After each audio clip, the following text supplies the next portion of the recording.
everybody, and welcome to another brand new episode of T Watches a Scary Movie. My name is T, and of course, we're talking scary movies. I appreciate you tuning in for another brand new episode. Remember, new episodes go up every Wednesday night at 8:30 p.m. Mountain Standard Time. That's the video version on YouTube, which you can find at youtube.com/C/Theron Reynolds Scary Movie. Again, that's youtube.com/C/Theron Reynolds Scary Movie. And of course, the audio version goes up 30 minutes earlier on your favorite podcasting platforms. All you got to do is search T Watches a Scary Movie or TWASM, and you can find it on your favorite platforms to check out, folks. So, what am I talking about tonight? Well, tonight I am gonna be reviewing a Christmas thriller here, because guess what, folks? It is December 7th. It is the first episode of our Christmas season, and I decided I really want to go ahead and actually talk a little bit more about some Christmas classics, or maybe not even Christmas classics, but some Christmas horror films that I have not had a chance to watch or review as of yet. Because y'all know I've talked about a lot of ones that I really like. Talked about Krampus, Silent Night, Deadly Night. We talked about Better Watch Out.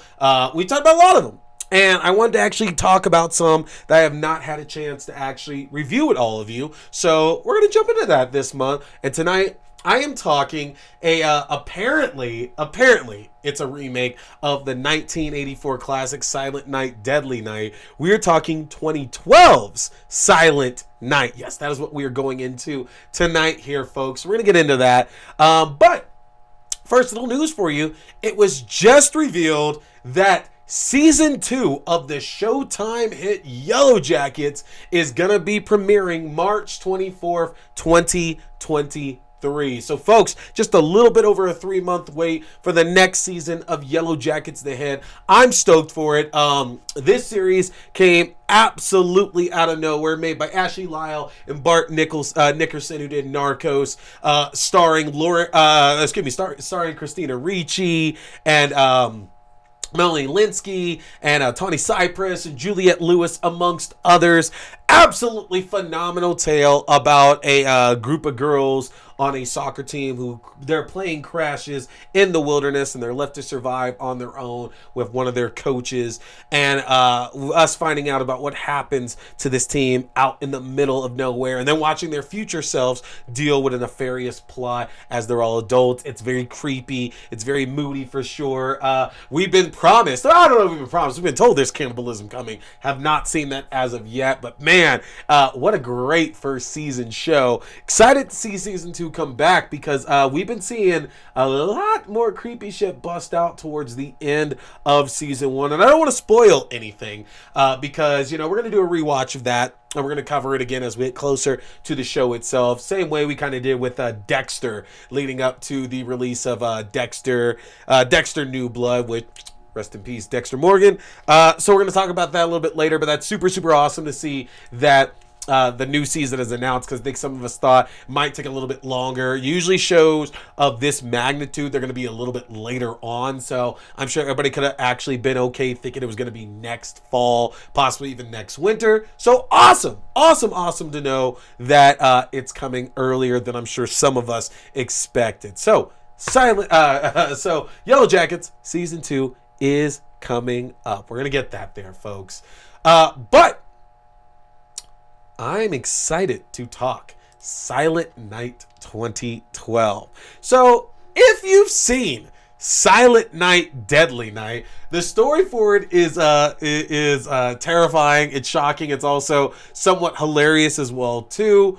5-year-old Billy Chapman is visiting a nursing home where his grandfather stays, and his grandfather tells Billy that he needs to fear Santa Claus as he punishes the naughty. And on the way back home, a criminal dressed in a Santa suit tries to carjack the family, kills both of Billy's parents, and Billy flees and hides and basically is traumatized by all of this, and decides that one day, or when he gets older, he just snaps and he's gonna become just this menacing rampaging Santa, killing anybody that's not nice, anybody that's on the naughty list. I remember having a good laugh about it just because, he dresses up in the Santa suit. He goes around every time he kills somebody, naughty, and he murders them. And there's some great kills in that. There's he kills Linnea Quigley by impaling her on the deer antlers in her living room, which is fantastic. There's some great kills in it. It's a hilarious film. I don't know, obviously it's probably not intended to be that way, but that's a lot of the way that like early 80s horror films come off, is just they're unintentionally hilarious. It's a good watch, but then I also stated that it was kind of useless, the existence of this first movie, because if you've seen Silent Night, Deadly... I have to laugh about it.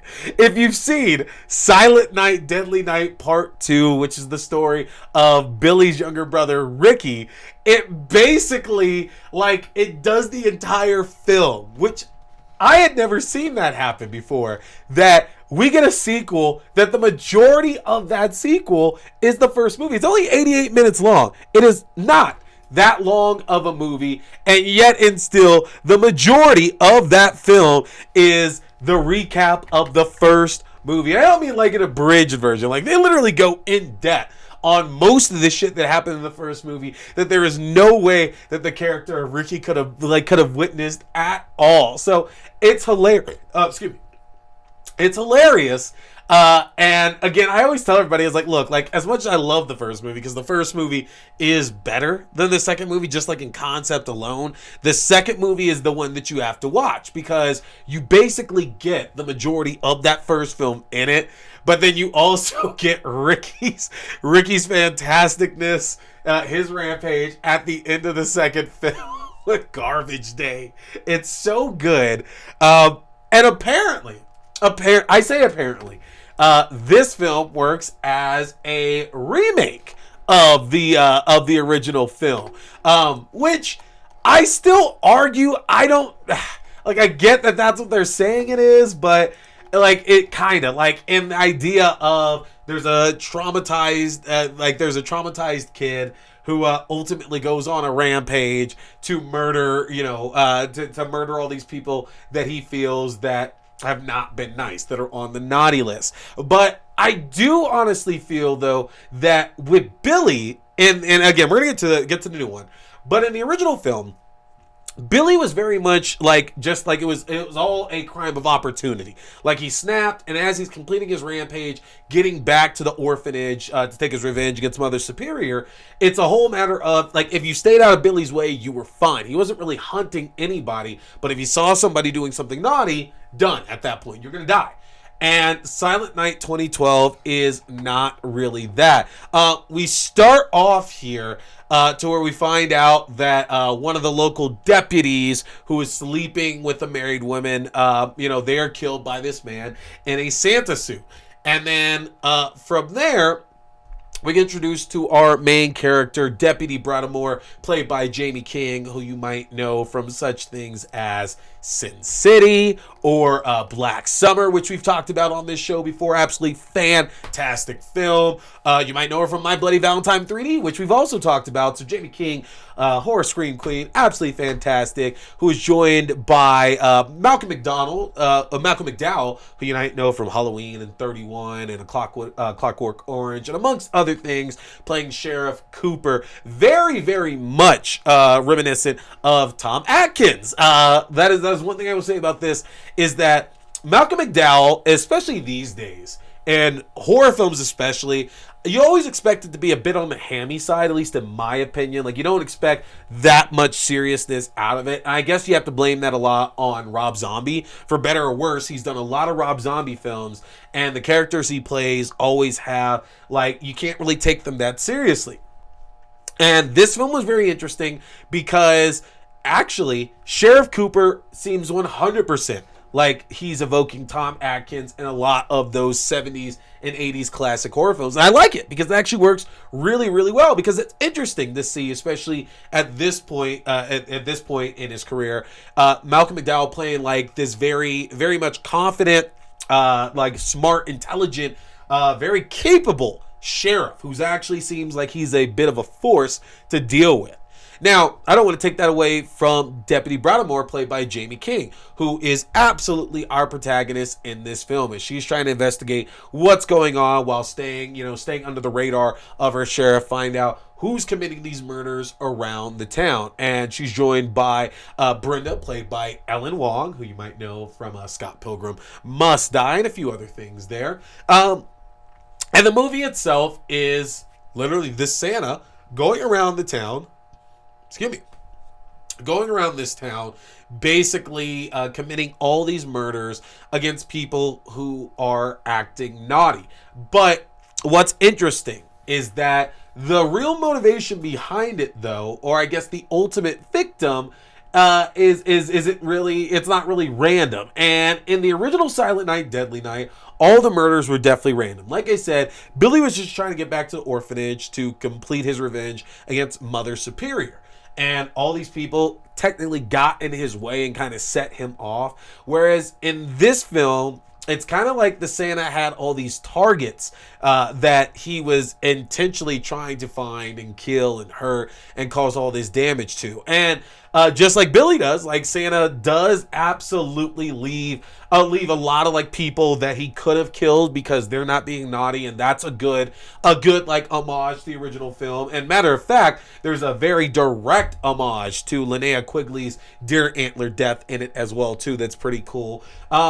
But I don't know, something I guess was missing from it. Like, and I do understand that with the original film, it's shaded very much the way that 80s horror films are. You know, it's overly cheesy at that. It's not taking itself seriously. And while it's definitely a violent film and it's definitely a bloody film for sure, this film for sure takes itself a little bit more seriously. And that doesn't mean it's not enjoyable, because I did like the movie for sure, but I felt that the original film just had all this charm to it, like to watching it. Like it was a very enjoyable watch. And this felt a little bit like I was watching, it is a slasher.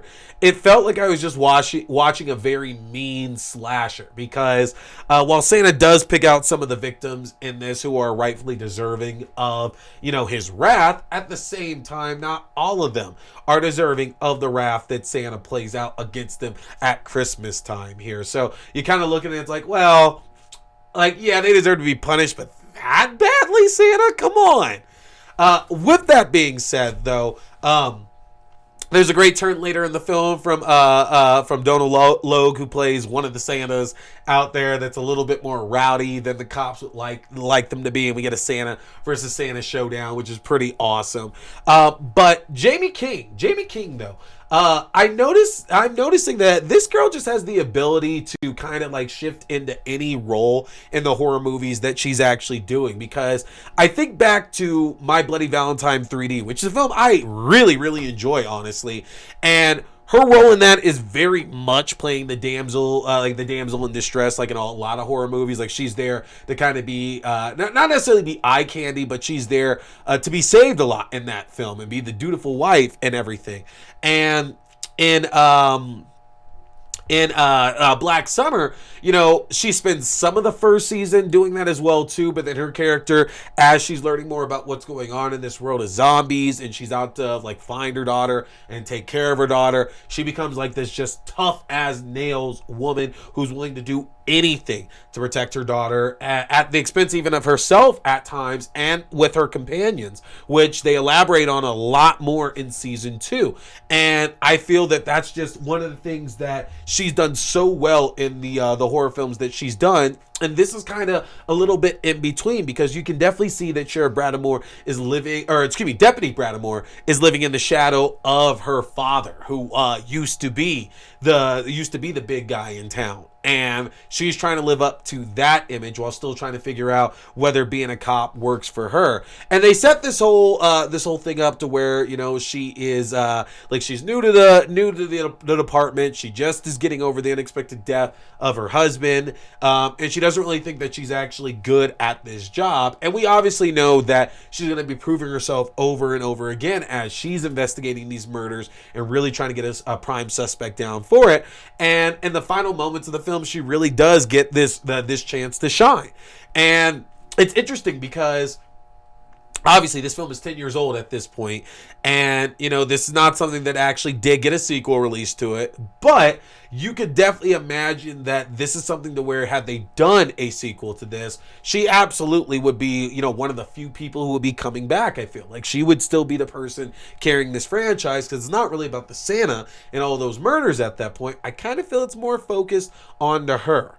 Now, I think one of the biggest problems this movie has is that when you do remake something, or when you reboot a series, and this is not necessarily like I say beloved not as an insult, but to the casual horror fan, I don't know how many of those people have actually seen Silent Night, Deadly Night.